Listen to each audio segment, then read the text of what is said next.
The Etymologicon by Mark Forsyth. A circular stroll through the hidden connections of the English language. This is a paperback book. It's got a kind of a gold sheen to it. Otherwise not that special as an object. They do have a hardbound book, which I would love to get at some point. It's really interesting. So it's all about etymology, as you might guess from the title. And it's, how do words come to mean what they mean today? What were their roots? Well, it's fascinating. Honestly, every page is interesting to me.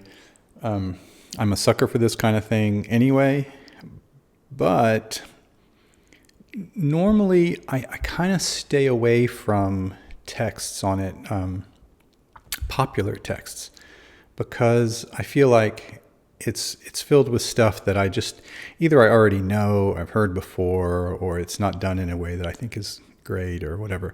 Okay, so but this one, I really like it. He's got a good sense of humor, and just, on every page there's stuff that I didn't know before. In fact, there were a few things that I couldn't believe it. I still kind of can't believe it's true, because how could I have never heard of this before? But I do believe it's true. I mean, he quotes his sources. Anyway, let's have a look at the table of contents here so you can see kind of the gist of it. You don't get a lot from the table of contents. You're not really understanding what you're going to get out of the book from the table of contents.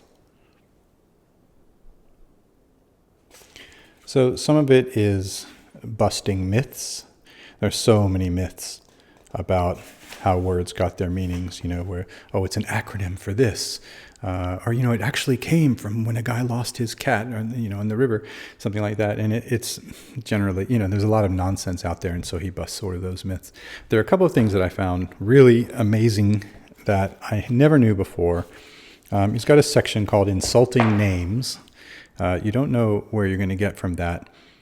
But I did not know, the thing, like I say, it's not a special book. The binding, the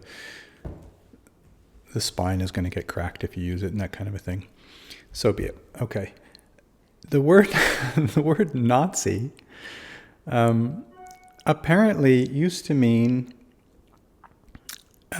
like a dummy, like a country bumpkin or something in parts of Germany. This is before the Nazis ever came along.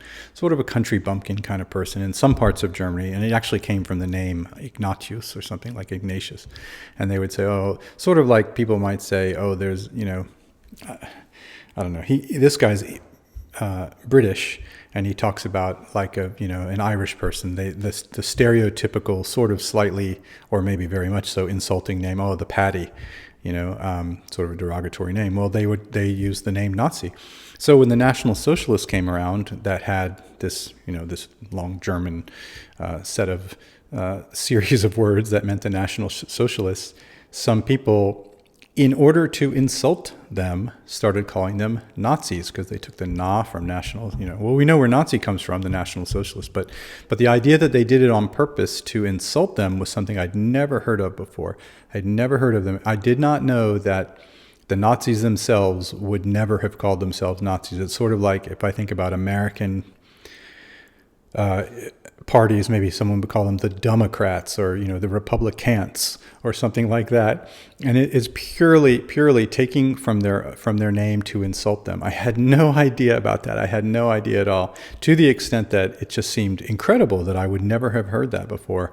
And so I promised myself I would go look it up in the Oxford English Dictionary, which I still haven't done. Okay, and then the other thing I found really interesting was this stuff about bread, that the word mate, that food is so important, that the word mate comes from meat, which was used at the time to just mean any kind of food.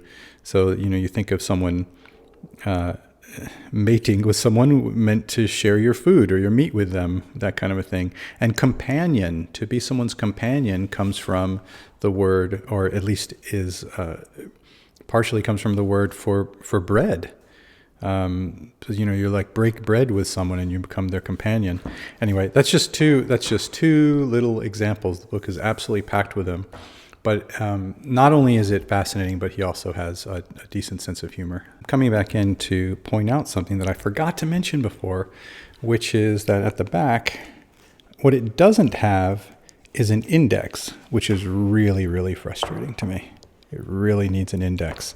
I mean, you saw that table of contents is not that helpful. But what it does have is these quizzes, and it does have answers to the quizzes. So it has these little fun little things that you can sort of play a game with. And I thought that was kind of cool, and I enjoyed it. However, I would give up the quiz for an index. Okay, the Etymologicon by Mark Forsyth.